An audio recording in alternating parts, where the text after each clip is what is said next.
Welcome back to the Marathon series in depth. For Your Eyes Only is the first level in the chapter titled The Pfhor, or is it the Pfhor Corvette? Anyways, obviously the chapter is named as such because we will be exploring the Pfhor ship, the Sphera, throughout the next several levels. The chapter screen appears to show the Sphera shooting on what is presumably the shuttle Marathon from the manual. You can see what appears to be the maneuvering pod that the security officer escaped on. That purple planet must be Tau Ceti, along with two of its moons on the top and left side of the image. Perhaps that's the Milky Way galaxy in the center of the image also. Several of these levels on the Pfhor ship contain no terminal for us to read, so some of these videos may go a bit faster. In this level, however, there are quite a few new things to discuss, including the Enforcer and their alien weapons that they drop.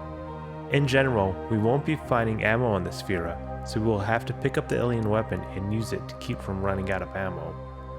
As Durandal told us, we just need to explore as much of the ship as possible for this mission. The level name For Your Eyes Only is a play on words with the James Bond movie titled For Your Eyes Only. Only, if you remember from the last video, some of the captured Bobs also have seen the Pfhor ship, but let's not get too nitpicky. Jason Jones is the creator of the level, and here's what he had to say about it. All the other 4 levels were started by Reg and then Greg, and I took them in shifts and cleaned them up, took out the teleporting polygons, etc. Reg did a great job setting up the geometry and creating a distinctive style for the ship. But Greg and I spent a lot of late nights saying things like, how did he connect 39 polygons all to the same line like that? Reg's mind worked in a way totally unlike Ryan's, who created the original Vulcan, and Reg found bugs which he never could explain and are probably still enforced today. Reg is of course J. Reginald de Jure, and he worked as Bungie's artist primarily on the first Marathon game. As Jason points out, he's a very talented artist, and he really gave the 4 levels a very unique look, as you will soon see. If you look at the Marathon manual credits and the secret terminal in the upcoming Ingwe Ferroque, you will find that Ryan Martel was a programmer for Bungie, and his gamer tag was the Vulcan Man. Ryan is obviously not the original Vulcan, as that came from Star Trek, hence the emphasis on him being the original Vulcan. Jason obviously had a sense of humor. In general, the Pfhor ship has a lot of the color purple. This is similar to the abundance of purple we see in their Halo games. My suspicion is that Jason likes the color purple because of his fascination with ancient history going back to the game Minotaur: The Labyrinth of Crete. You see, Crete was well known for the purple dye they made. The color purple was not common back then and was a sign of rich and royalty. This reasoning is of course just a well-educated guess. If you want to watch the level creator play this level himself, there is a film out there of Jason Jones vid mastering this level. The film comes out before he finished this level, but he does show off his skill and prove he was good enough to vidmaster this level. If you do a quick search on YouTube, it won't take you long to find someone who has already recorded this feat for your viewing pleasure. One thing you should know is that on the Sphera, the save terminals and shield recharge stations look completely different. There are also a couple of different textures for the shield recharge station. It is not clear exactly why there are 2 shield recharge stations. Perhaps one was originally going to be an oxygen recharge station, or perhaps there were going to be a difference in shield recharge strength values. Neither holds true for the final game, however. Numerous fans theorized that we were able to use the save terminals and shield recharge stations thanks to the alien energy converter this Fit provided for us back on Habe Quadam. Thanks a lot for the items, Fit, but just know if you continue to shoot us, we will shoot back. The new enemy in this mission is an Enforcer. Leela first told us about these guys back on Cool Fusion. I have obtained more debriefing reports from the crew whom you rescued earlier. They have reported seeing 2 types of Pfhor that you have not yet encountered. Evidently, these are 2 of the other clans which Durandal alluded to in earlier communications. One is taller than the fighters. Oddly, the report indicated that this new Pfhor fired only upon the Pfhor and never on any humans. Because of this and their general appearance, the crew who saw them referred to them as Enforcers. While the enforcers don't fire on human crew, they will most certainly fire on the security officer. Perhaps we have killed enough Pfhor that the enforcers recognize that we are a threat and they won't be able to take us hostage like the typical Bob on the Marathon. Here's what the Marathon Strategy Guide has to say about them. Enforcers are the Pfhor Royal Guard. They are not very fast, maybe even a little clumsy, but their deadly alien weapons can put holes in you faster than you can say, "Mama help me." Enforcers are not very difficult to destroy, but be sure to use the machine gun, pistol, or other non-explosive weapon so you can retrieve the enforcer's weapon when he dies. Kill the enforcer to get its really cool alien weapon. Yes. Enforcers are tall and skinny, wearing some fancy looking shirt and hat along with some other accessories. The minor enforcers, which we don't get to see on Total Carnage, are blue. The majors, which we will see, are green.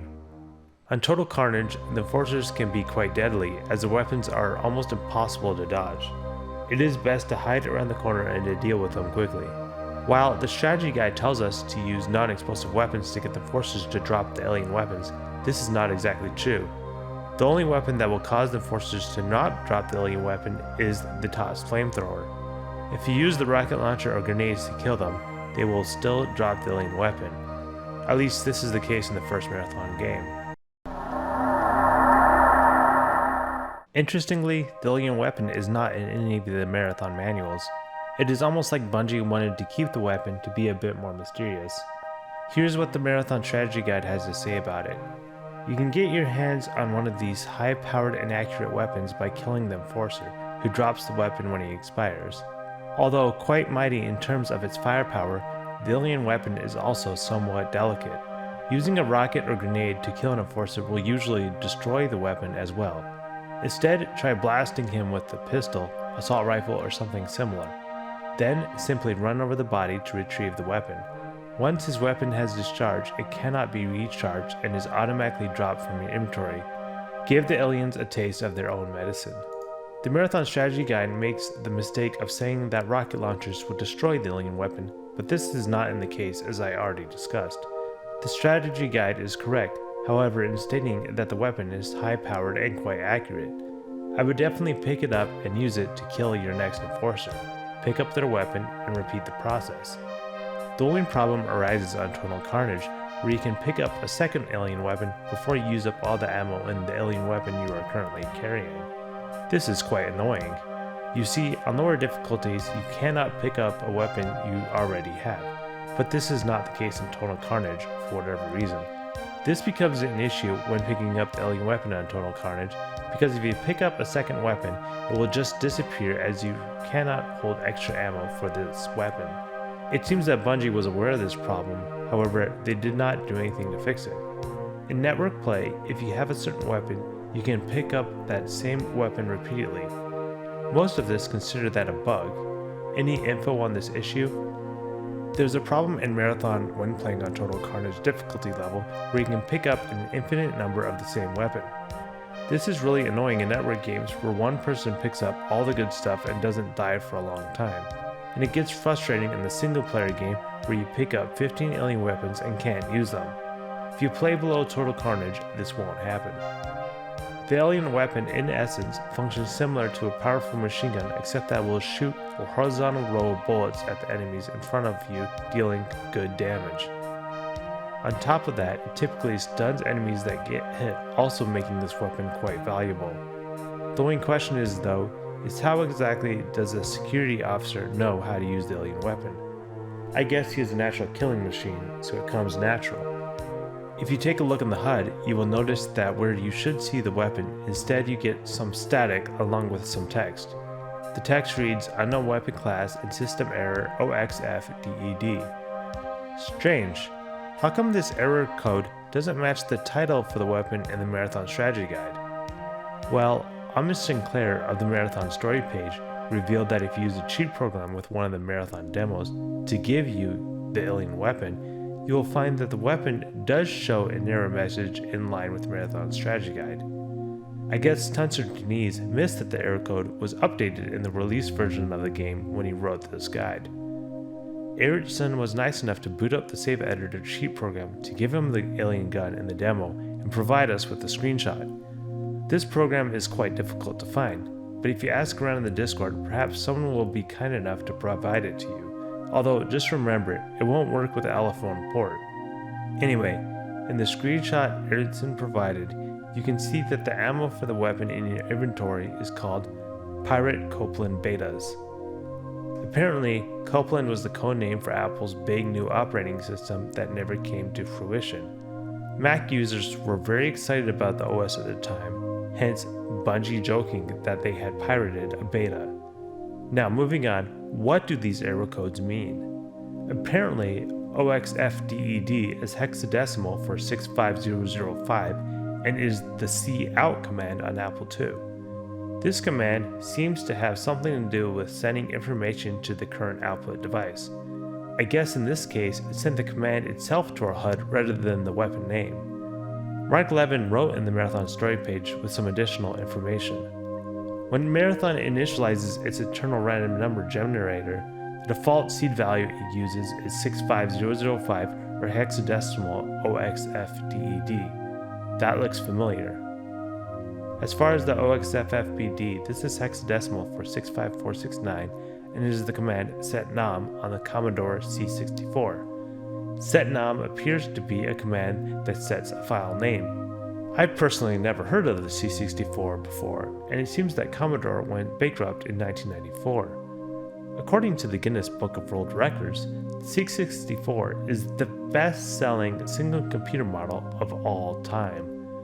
Anyways, when you look at the weapon on the ground, it might remind you of the alien weapons from Bungie's previous game, Pathways into Darkness. This seems to be a coincidence though. On the PID topic though, Marathon Infinity named this weapon Anti-Barney Particle Weapon in the shapefiles. As you probably know, there's a boss in Pathways into Darkness named Barney on steroids. Or is it Giant Purple Mutant Hellbeast? To make things even more interesting, the description of the alien weapons is also quite interesting. This bizarre musical instrument reminds you vaguely of a book you once read while you were a child. You can't quite place it. This line reminds me of the last line of the introduction from the Marathon manual. Oddly, this is familiar to you, as if from an old dream, but you can't exactly remember. The similarities are quite starking. We are getting a little bit carried away, so let's move on.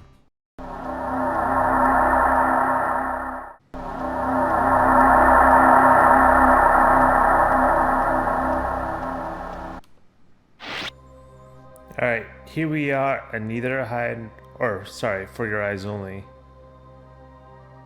Got some nice visuals, start off right at the bat. We definitely feel like we're on an alien ship. So let's continue.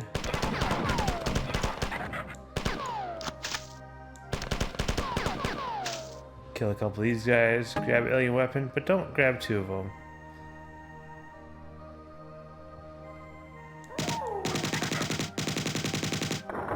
Take out that hunter.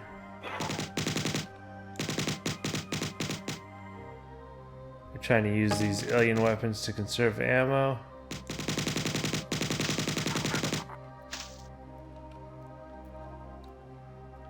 I think I'm gonna pick that one up. So let's clear out this room real quick.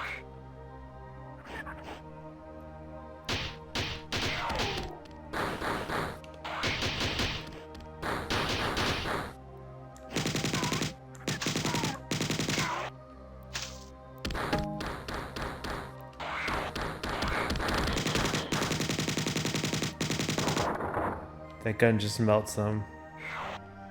I guess I should have picked up that other one first, huh? I think there's a couple more.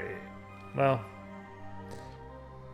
might as well just go up here and kill everything up here real quick. They're just kind of chilling, not seeing us, so we can kind of get them in line where we want.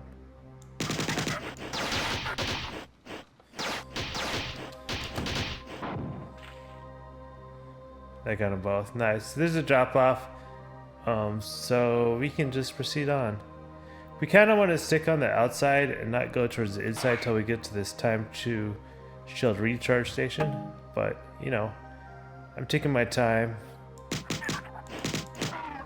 He's trying to act like he doesn't see us.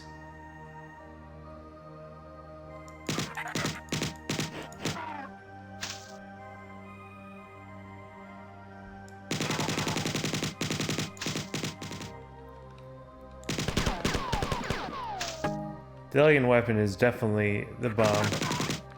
See, where am I? I'm right here. Okay.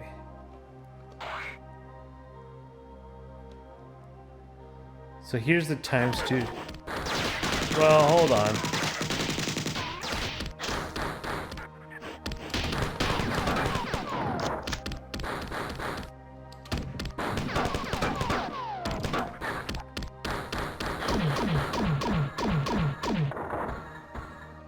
So I'll say, here's the ×2 shield recharge station before we got company.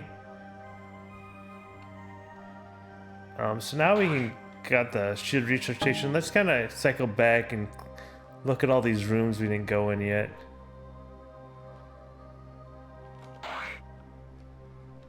Like, what's in here? Some green goo that will damage us if we step on it.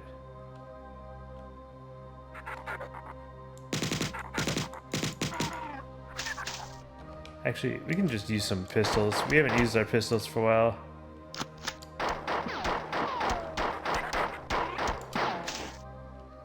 It's like I forgot how to use it. It'd be cool if they could like step in the green goo and take damage too.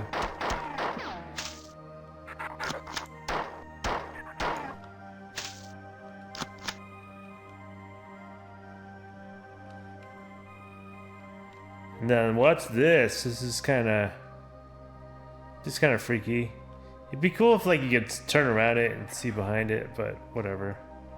Sounds like there's a Pfhor off somewhere who sees us.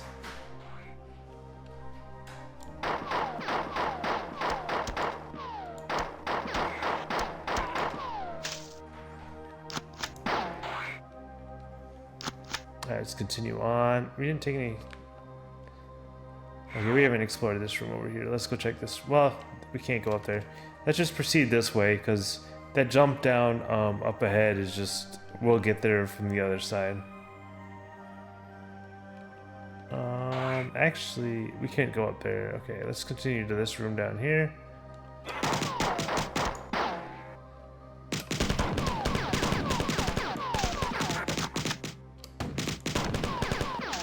They hurt me pretty good. So we'll go back and heal real quick. Like, once you get this shield recharge station in the level, you're pretty much golden. The main threat in this level is the enforcers, because there's quite a few of them and their weapons are pretty close to hit scans, so...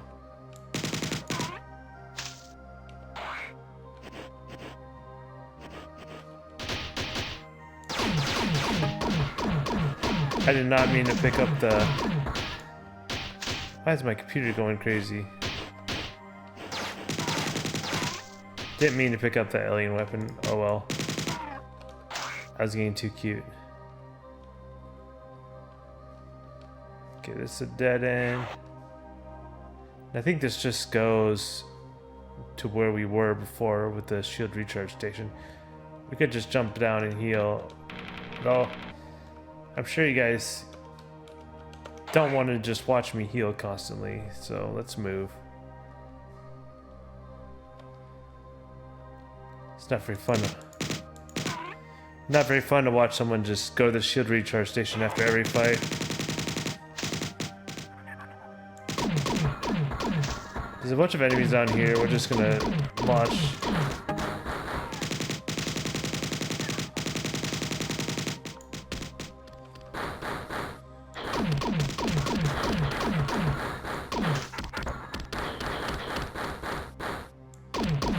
Just take these guys out real quick.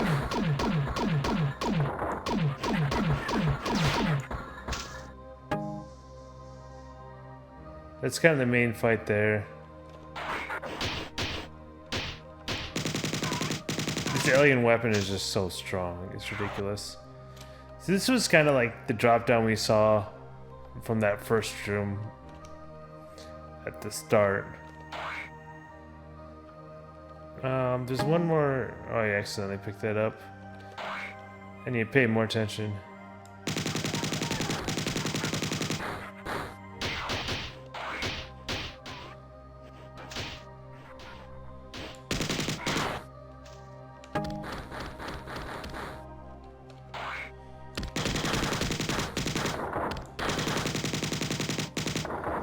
There's a couple more alien forces in here.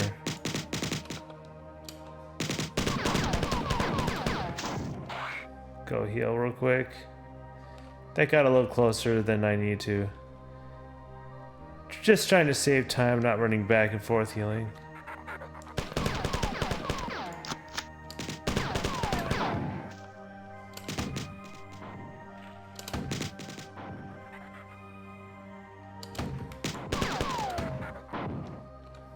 They got him. They just put some enemies in my path on the way back to the...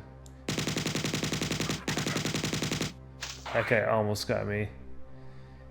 Just some enemies spawning, trying to get me.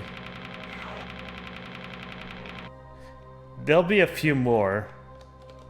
We could clear out. I think once you get down here, I think they do have a couple of enemies spawn. I think there's going to be a few more. We could just clear out our way back real quick. It's probably like a hunter or something. Nope. Okay. Okay, we're gonna go explore the last couple areas.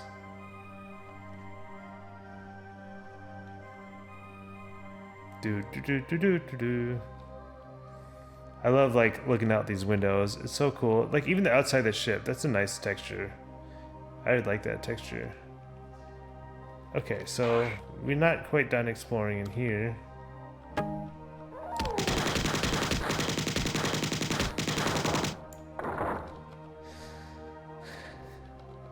want to get my assault rifle. You notice, I guess I didn't mention, the grenades kind of fly straight on this level. Okay, it looks like he's this way.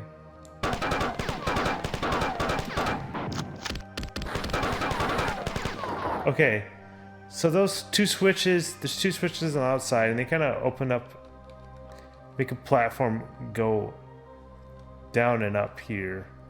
So what we got to do is hit the switch, count to 15. 1, 2, 3, 4, 5, 6, 7, 8, 9, 10, 11, 12, 13, 14, 15. It's 15 seconds, then this will go up. But I counted too fast. Which I knew I would. I didn't feel like trying to like super calculate super well while I'm recording, but there's just this alien weapon, and then there's all these guys. It's a nice little secret. On Total Carnage, we can go ahead and pick up all the weapons, although it doesn't do any good for us.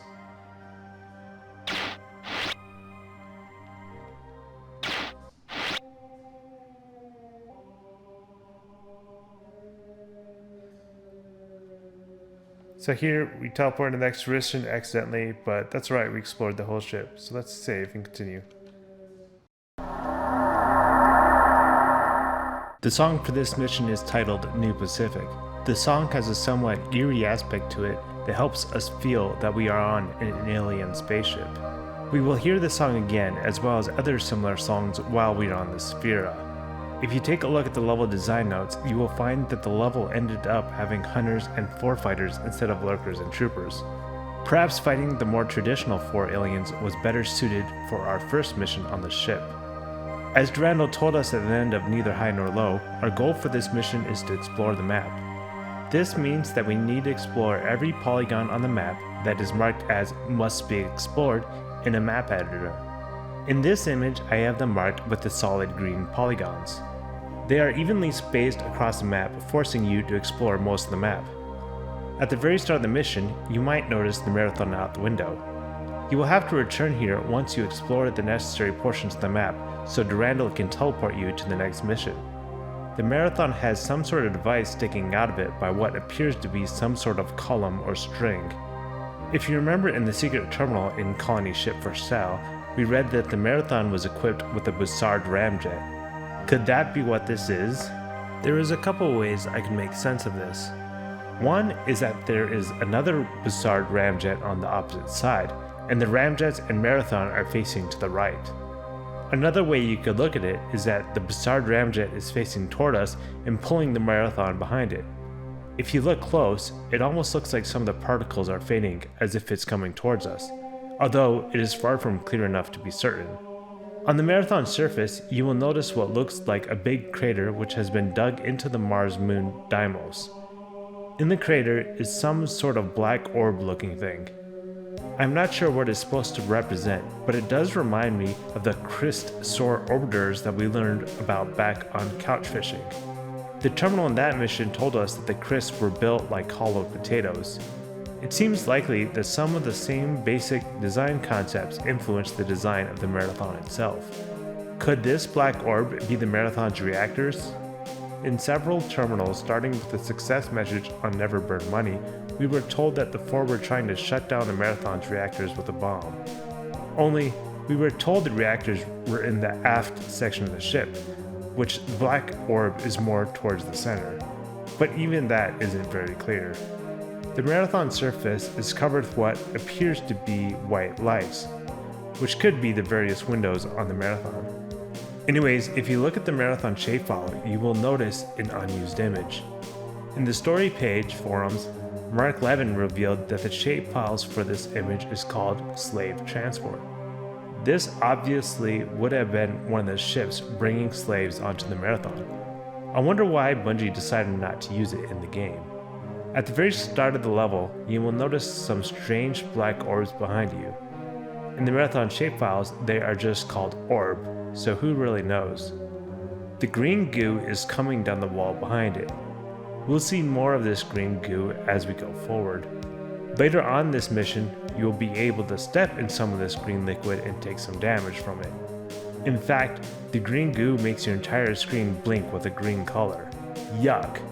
You will find in future missions that you will get hurt when passing over the green goo, no matter how high you are above its surface.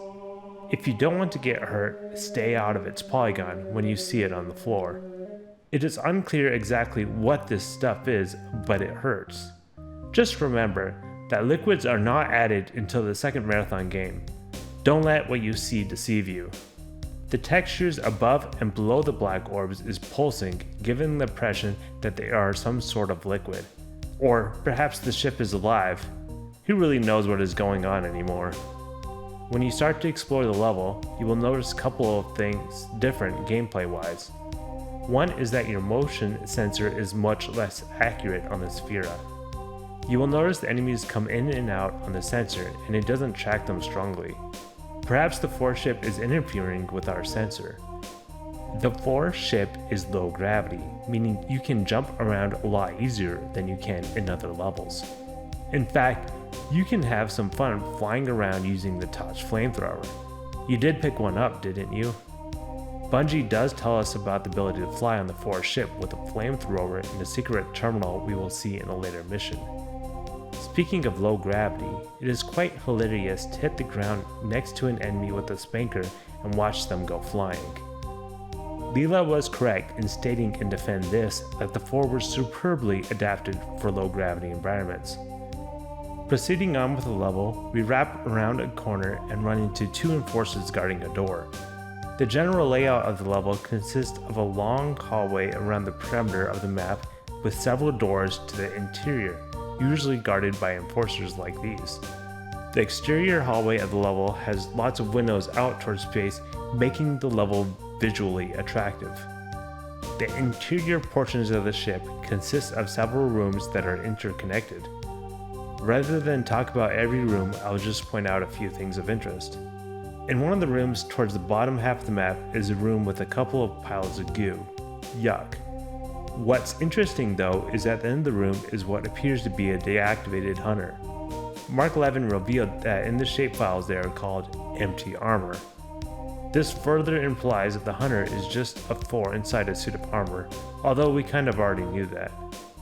Unlike the regular hunters, however, these suits of armor have some hoses that distinguishes them from the active hunters with the Pfhor inside.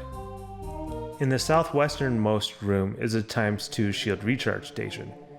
This is for some reason missing in the Marathon spoiler guide.